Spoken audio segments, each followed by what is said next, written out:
සමහර ගීත දැනලා තියෙනවද ආත්මයක් ගානේ වුවද ශ්‍රී ලාංකීය සංගීත ඉතිහාසයේ අපිත් එක්ක රැඳෙයි කියලා. එහෙම ගීතයක් තමයි මේ ජීවනයේ මුළු සංසාරය කියලා කියන්නේ. මේ ගීතේ ජාතියට දායාද වෙන්නේ ආගමක් විදියට සලකන හඬ. ඒ අන්කවරකුවත් නොව එච්.ආර්. ජෝතිපාල. එතකොට පද රචනයෙන් සාධාරණීට කරන්නේ කරුණාරත්න අබේසේකර. හින්දි තනුවකින් නිර්මාණය වුණු මුල් ගීතය ශ්‍රී ලාංකීය සංගීත වපසරියට එකතු කරන්නේ පී.එල්.ඒ. සෝමපාල සූරිය. මේ ගීතය විශේෂයි.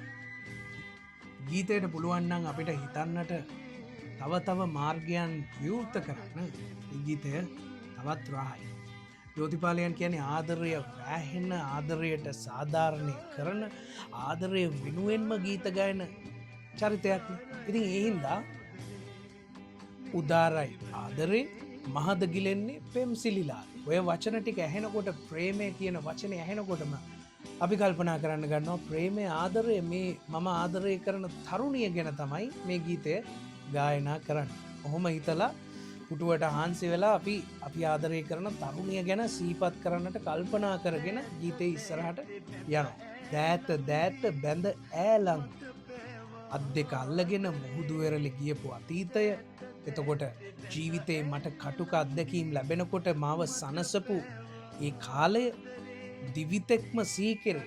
ඔයාගේ නිල් දැස මට කොහොම අමතක කරන්නේ? කොහොම තමයි අපිට හිතෙන්නේ. සුවඳ හාදු දුනි සතපාලා යහනාවෙන් මා. ඔන්න ඔතෙන්දී පොඩි සැකයක් එනවා. සැකය තමයි පෙම්වතෙක් ඉන්නවනම් පෙම්වතියක් ඉන්නවනම් යථාර්ථවාදී ජීවිතයේ මම තමයි ඇයව යහනේ සතපවලා හාදුවක් නලලට දෙන්නේ. හැබැයි මෙතන කියනවා ඇය මාව යහනේ සතපලා මට හාදුවක් දෙනවා. හැබැයි එච්චර සාක්ෂි නෑනේ හිතන්නේ. ඒ හින්දා ආයි හිතනවා නෑ මේ ආදරය ගැනම තමයි කියන්නේ. පින්සාර ඇයගේ තුරුල්ලේ සැනසේ රජුන් පවා.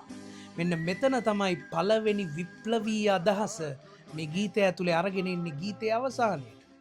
ඒ විප්ලවී අදහස තමයි අපි අහලා තියෙනවා ගීත. දැන් අපි දන්නවා බිරිඳකගේ සෙනෙහි යෝදෑලේ නැම්මේ ගලාගෙන යනවා සල්ලි නැති තැන. ඒක අපි අහලා තියෙනවා. එතකොට ආදරය කියන දේ රැඳෙන්නේ අම්මා තුලේ පමණයි කියන සමාජ මතය අපි තුල නිර්මාණය වෙලා තියෙනවා. එතකොට රජුන් පවා සැනසෙනවා නම් රජුන් හදන්නේ අම්මාවරු